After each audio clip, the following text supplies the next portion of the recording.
nouvelle target. Oui, nouvelle année, nouvelle target. Sur le Bitcoin, voilà, on vous a quitté après l'affaire FTX et là le Bitcoin de retour, il nous dit FTX ou pas, il s'en fout. D'après les graphiques pour l'instant. Apparemment, la peur commence à Ouais. s'estomper. Il y a une reprise de confiance pardon, des acheteurs. Ça veut dire que si je reviens ici en weekly pour voir ce qui s'est passé, bah on a perdu la moyenne mobile On avait fait 361. une vidéo là-dessus, justement, où on était Ouais. plutôt inquiet de cet événement. On est resté dans ce range-là dans lequel peut-être on a pu faire un peu de trading. Oui, on le voit bien en daily. Et justement, la cassure à la hausse a donné justement cette semaine de hausse qui nous a permis de réintégrer en weekly la La 361. 361. Donc quelque chose déjà à voir, et c'est très important, c'est le volume qui est rentré cette semaine-là. Donc là, Un on volume peut lire, d'impulsion, oui. c'est un volume d'impulsion par rapport au volume, celui-ci de capitulation. Totalement. Lui, il est là pour donner une impulsion d'un mouvement haussier. Donc, On voit qu'il est suivi de plusieurs breakouts. et notamment celui-ci, on peut le voir en daily. Le volume d'impulsion, on l'a vu déjà à 18 000. Ceux qui ont regardé les volumes à ce jour-là, il y a 2 jours, le volume d'impulsion il a commencé à apparaître par ici. avec la zone ici de résistance sur ce biseau ici, sur cette ligne là qui nous a servi de support puis ici de résistance, et là on voit qu'on l'a cassé effectivement avec un volume d'impulsion. Très bien. Et il y a une zone de résistance en daily, c'est là. Cette ligne orange, oui, qu'on a ajoutée, C'est la moyenne mobile 209. 209 tout à fait, qu'on a ajouté à la 361 qui est elle aussi un multiple de 19. Ouais, en sachant on n'a toujours pas récupéré la 361 en daily. En daily, effectivement. Donc Qui une des serait targets. potentiellement, si on continue à monter et qu'on casse la 209, On est à 25 orange. 596. À noter cela, d'accord.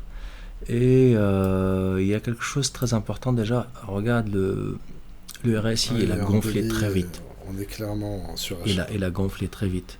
Ça fait très longtemps qu'on n'a pas été autant en surachat. Donc, il va respirer un peu, mais quand on repasse en weekly, voilà, c'est une cassure. Ben, justement, on avait fait une vidéo sur cette première Exactement. cassure.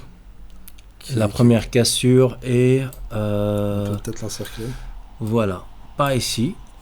Je mettrai juste une petite flèche. Pas ici, on avait fait une vidéo sur cette cassure-là. Et ce qui s'est passé avec cette cassure, c'est qu'il y a eu l'affaire FTX et on a eu le retest. On a eu le droit au retest. De l'ancienne résistance devenue support. Or, ce retest, il a cassé le plus bas. Et ça fait une divergence. Ça nous fait penser vraiment à ce qui s'est passé aussi à l'ATH du Bitcoin, avec une divergence baissière, oui, baissière, puis après on la casse et on revient avec là le RSI qui n'a pas cassé les plus hauts. Il est revenu faire un retest de cette résistance, mais il a fait un ATH. Oui, ici il a fait un plus bas, ici il a fait un ATH. Mais sur le RSI, on voit la force du mouvement.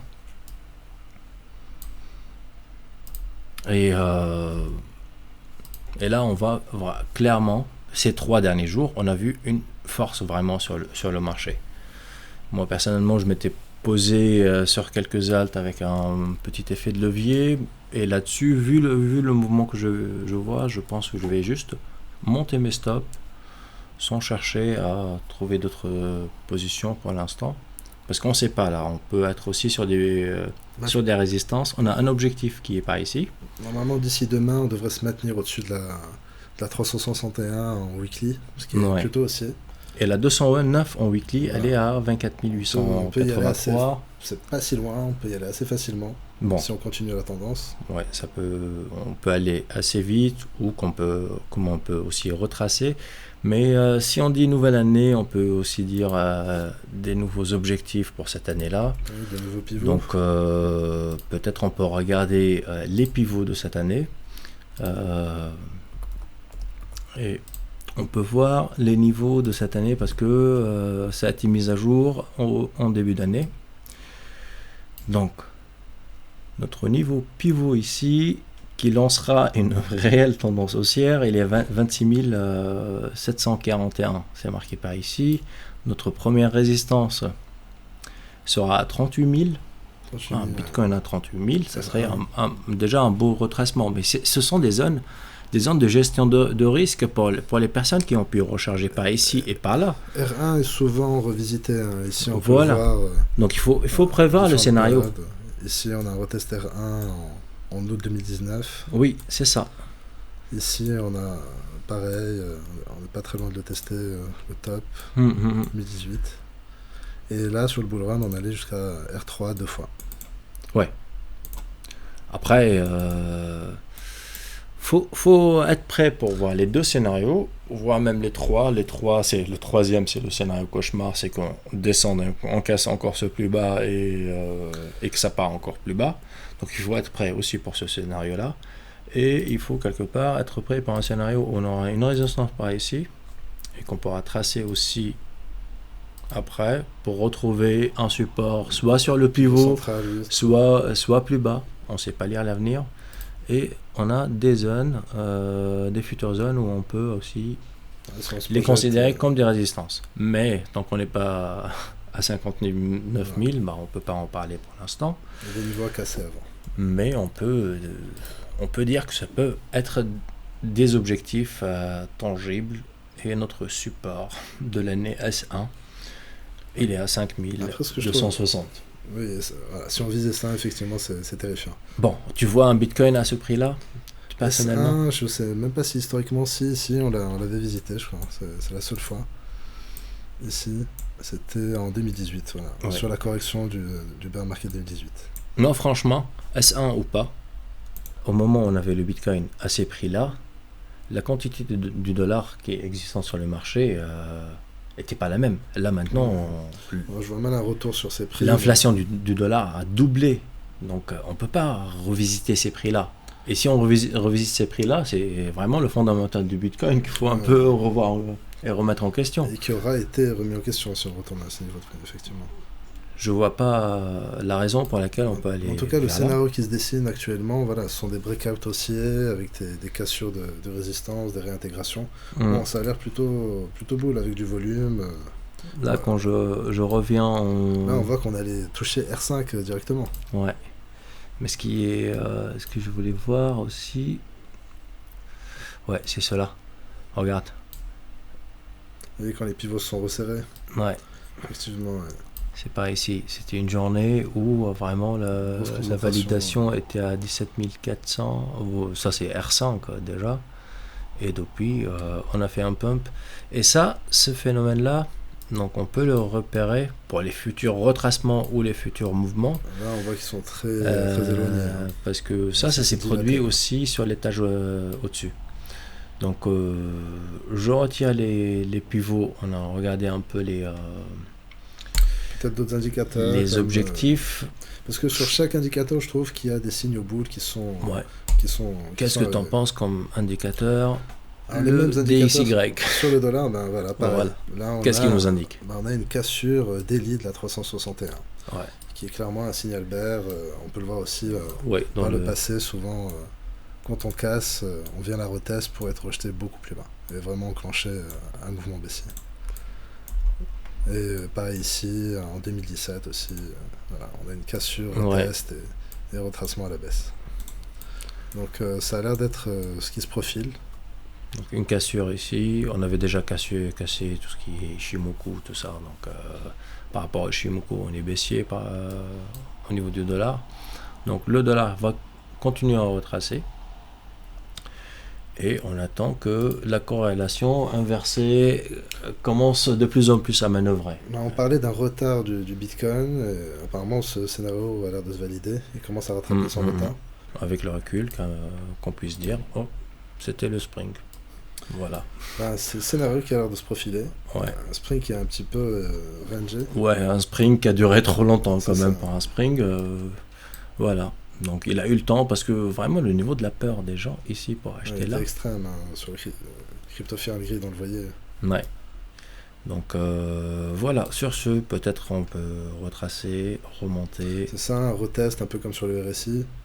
Mais le volume il parle ici. Donc j'ai l'impression qu'on est vraiment sur une impulsion où potentiellement il pourrait y avoir une accélération derrière. À voir quels sont les niveaux de résistance avant qu'il y ait un vrai rejet. Pour l'instant, ça a l'air de vouloir partir. Voilà. Ok, acheter à ce niveau-là. C'est risqué, avec un stop loss peut-être en dessous de la 361, au cas où avoir... Il faut vraiment être techniquement capable de rentrer avec des stops sur des retracements dans des petites unités de temps. Mais c'était ici qu'il fallait chercher les langues. Mais si effectivement toutes ces cassures se valident, on devrait partir quand même à moyen terme en tout cas sur un mouvement aussi. Pour quelqu'un qui a acheté déjà là et qui est en train de monter des stops, il peut chercher peut-être à faire des achats ici. Ça s'appelle pyramidaliser parce que quand il a éliminé son risque par là, il peut chercher d'autres risques par ici et au pire si ça retrace, il perd rien. D'accord. Donc on ne fait pas de nouveau plus bas bien sûr. Oui, donc peut-être je chercherai d'autres entrées parce qu'ils seront couverts par mes bénéfices des entrées que j'ai prises par ici, personnellement. Mais cela, je le prendrai dans les petites unités de temps et j'attendrai. Il faut attendre déjà. À moins d'avoir une sorte de fake out sur la 209 pour une réintégration plus bas, pour une cassure plus lointaine. Tous les scénarios sont possibles après. Pour ceux qui ont acheté, je pense qu'il faut penser à des gestions de risque, à toute zone de résistance qu'on peut rencontrer prochainement. On s'allège juste un peu, on observe, on essaie d'être actif sur une petite partie de son portefeuille parce que le Bitcoin aura toujours raison et à un moment où on serait baissier, il sera beaucoup plus haussier que nous et l'inverse. Donc c'est à vous de mesurer la partie sur laquelle vous allez être actif. En tout cas, on sait que c'est des zones de prix où le Bitcoin réagit. Ici, la 209, on voit qu'elle a servi de support pour ce bull run. Ici, à nouveau, on a travaillé entre la 209 et la 361, on est venu la retest. Et là, pareillement, on est encore dans ces niveaux de prix. Ouais. Donc, pour moi, c'est cohérent. Voilà. Cohérent, on est sur une zone plutôt d'accumulation plutôt que de distribution. Oui, sous des grandes unités de temps, sous des moyens mobiles de grandes unités de temps. Donc, je pense que c'est très bien. Pour un DCA, tout simplement, pas forcément du trading. Oui, par quelqu'un qui ne veut pas essayer de lire l'avenir, oui. Mais j'espère qu'il a acheté aussi avant. Exactement, sur tous les niveaux de prix. Ouais. Bon, sur ce, on revient quand il y a un peu plus de mouvement. On rajoutera des choses, on verra aussi comment on peut trader certains mouvements peut-être un dernier coup avec les pivots. Un dernier coup d'œil peut-être sur l'Ishimoku, il y a des choses intéressantes, rapidement.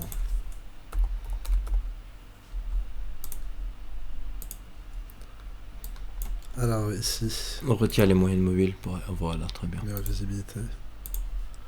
Donc voilà. On voit que cette ligne rouge, la kit jaune, nous sert de résistance là, ce qui n'est pas forcément très rassurant. Donc c'est une ligne qu'il faudra vraiment dépasser, un peu comme la 361, il faudra la réintégrer. Là on est en weekly.